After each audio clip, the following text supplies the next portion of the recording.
بسم اللہ الرحمن الرحیم. In the name of Allah, the Beneficent, the Merciful. السلام علیکم ورحمۃ اللہ وبرکاتہ. 5th کلاس، کیا حال ہے بچوں؟ ٹھیک ہیں سب؟ امید کرتی ہوں آپ سب خیریت سے ہوں گے اور چھٹیوں میں خوب موج مستی کی ہوگی. اتنی موج مستی کرنے کے بعد آپ کا مائنڈ بالکل فریش ہوگا، تو یقیناً اب آپ اپنی پڑھائی خوب دل لگا کر کریں گے.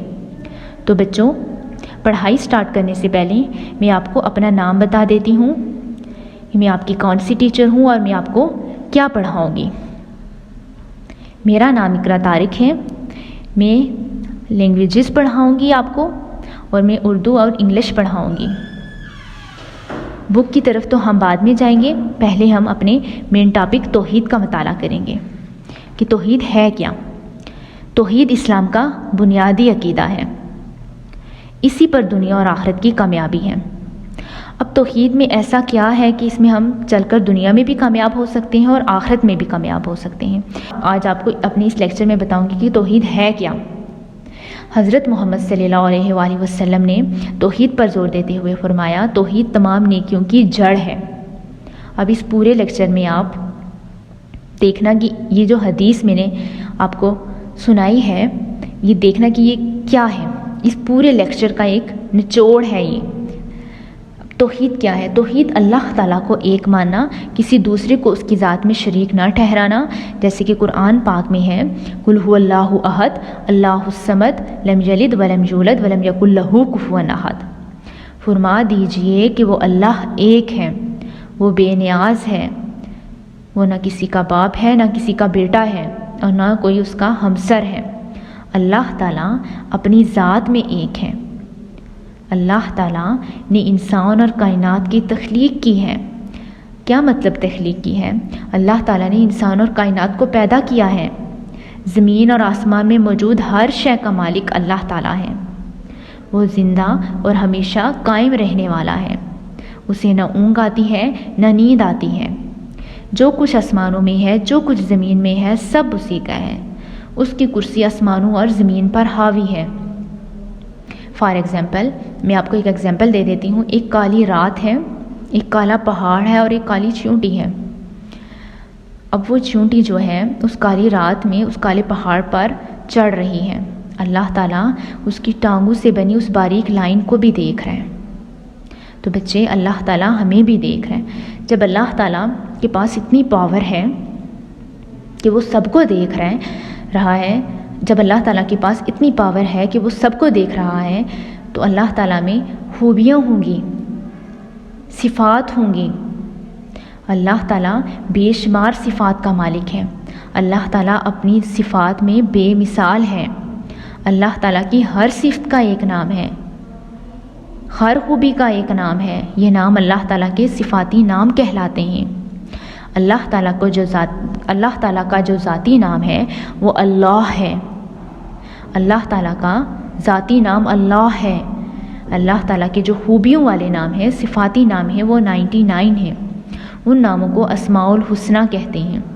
اسماء الحسنہ کے معنی ہیں اچھے اور خوبصورت نام. اللہ تعالیٰ فرماتا ہے اللہ کے سب نام اچھے ہیں، تو اسے ان ناموں سے پکارا کرو.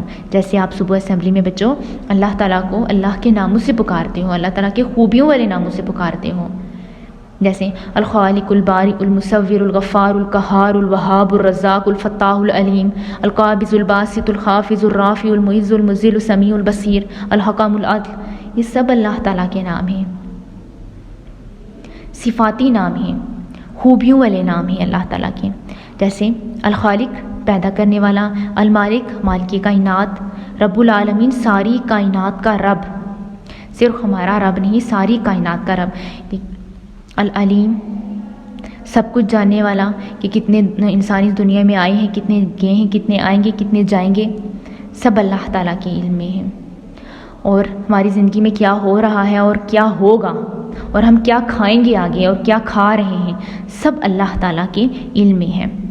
المحیی، زندگی بخشنے والا، البصیر، سب کچھ دیکھنے والا، الغفور، سب سے زیادہ گناہ معاف کرنے والا، الرحمن بڑا مہربان، الرحیم بے حد رحم کرنے والا، یہ سب اللہ تعالیٰ کے خوبیوں والے نام ہیں۔ ان ناموں سے ہی آپ بچوں اللہ تعالیٰ کو اسمبلی میں صبح پکارتے ہو، یہ خوبیاں ہیں اللہ تعالیٰ کی۔ اب دیکھیں وہ بڑا مہربان ہے، الرحمن، دیکھیں نہیں، اب اللہ تعالیٰ کی خوبی ہے اور اس کا بھی ایک نام ہے۔ کائنات کی ہر چیز جو ہے انسانوں کی ضرورت اور فائدے کے لیے پیدا کی گئی ہے۔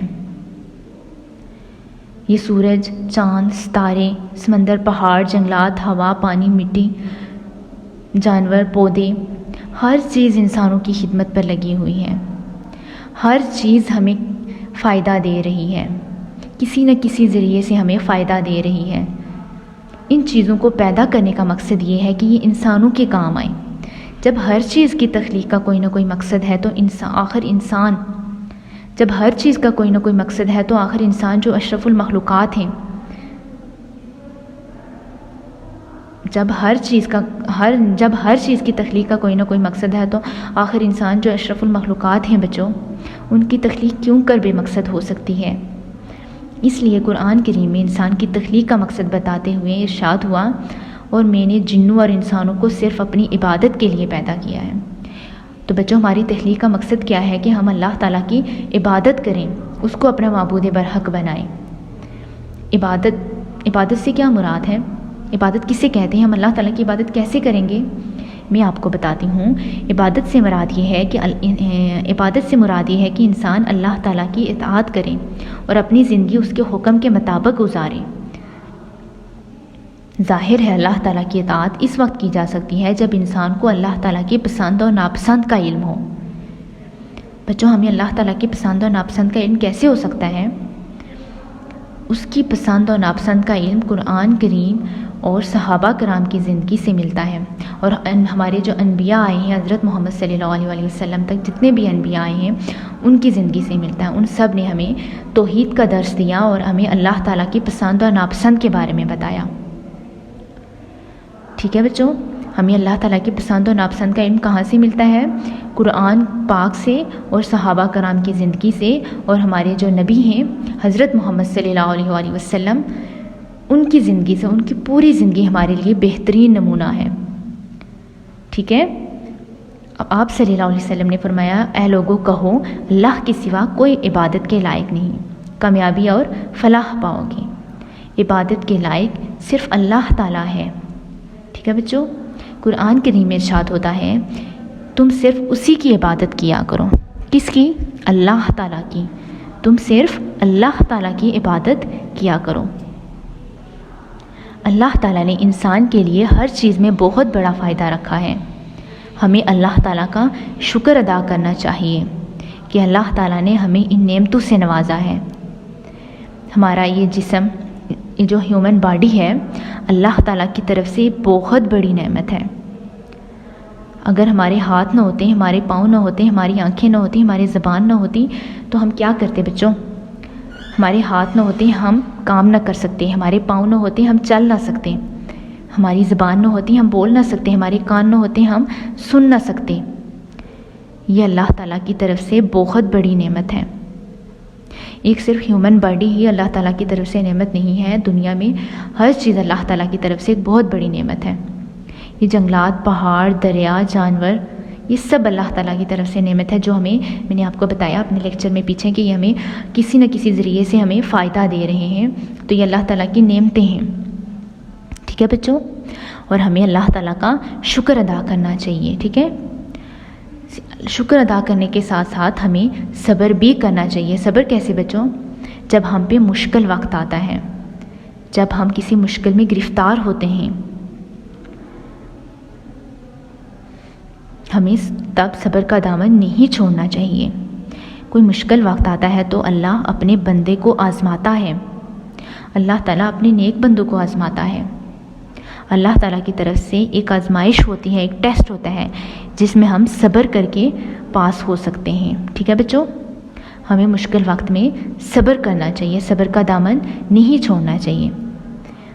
اب اللہ تعالیٰ نے ہر چیز کو ایک ترتیب کے ساتھ پیدا کیا ہے۔ یہ دنیا ایک نظام کے تحت کام کر رہی ہے۔ جیسے ہماری گورنمنٹ ہے جو اس ملک کو چلاتی ہے، وہ نمائندوں کو حکم دیتی ہے، نمائندے لوگوں کو آگے والے جو لوگ ہوتے ہیں اس سے آگے والے لوگوں کو حکم دیتے ہیں، وہ جا کے شاپ کیپرز کو حکم دیتے ہیں کہ آپ نے آج اتنا ریٹ لگانا ہے چیزوں کا۔ ایسے ہی ایک جو ہمارا جو ملک ہے ایسے ہی ایک ترتیب کے ساتھ چل رہا ہے نا بچوں، ایسے ہی یہ جو پوری دنیا ہے نا یہ پوری ایک نظام کے تحت چل رہی ہے، ایک ترتیب کے ساتھ چل رہی ہے۔ ایک ایگزامپل اور دے دیتی ہوں، جیسے یہ میتھس میں نمبرز آتے ہیں 1 2 3 4 5 6 7 8 9 10، دیکھیں ایک ترتیب کے ساتھ آ رہے ہیں نا، 1 کے بعد 2، 2 کے بعد 3، 3 کے بعد 4، ایسے ہی یہ پوری دنیا چل رہی ہے ایک ترتیب کے ساتھ۔ وہ ترتیب کیا ہے؟ صبح شام، یہ صبح اپنے وقت پہ آتی ہے، شام اپنے وقت پہ، سورج طلوع اپنے وقت پہ ہوتا ہے، غروب اپنے وقت پہ ہوتا ہے، کبھی سورج اپنے وقت پہ طلوع ہوتا ہے اور اپنے وقت پہ غروب ہوتا ہے۔ موسم سرما، موسم گرما، موسم بہار، موسم خزاں، یہ سب موسم جو ہیں اپنے اپنے وقت پہ آتے ہیں۔ فصلوں کا پکنا، ہم بیج اپنے وقت پہ بوتے ہیں، وہ اگتا اپنے وقت پہ ہے، پکتا اپنے وقت پہ ہے، اور اس کی کٹائی اپنے وقت پہ ہوتی ہے۔ دیکھ لیں بچوں کہ یہ پوری دنیا جو ہے اللہ تعالیٰ ایک نظام کے تحت چلا رہا ہے اس پوری دنیا کو۔ جب ہم اللہ تعالیٰ سے دور ہو جاتے ہیں، ہمارے گناہ بڑھ جاتے ہیں، تو پھر اس نظام میں خرابی آ جاتی ہے۔ وہ خرابی کیسے؟ یہ وبائیں، زلزلے، سیلاب، ان صورتوں میں خرابی آتی ہے۔ یہ جو آج کل وبا آئی ہوئی ہے، کرونا وائرس، یہ اللہ تعالیٰ کی طرف سے آئی ہوئی ہے، ٹھیک ہے؟ ہم اللہ تعالیٰ سے دور ہو گئے ہیں، ہمارے گناہ بڑھ گئے ہیں اس وجہ سے، تو ہمیں اللہ تعالیٰ سے دعا مانگنی چاہیے، اپنے گناہوں کی معافی مانگنی چاہیے، ٹھیک ہے بچوں؟ آپ سب نماز تو پڑھتے ہوں گے نا، تو اللہ تعالیٰ سے معافی مانگا کریں، ٹھیک ہے؟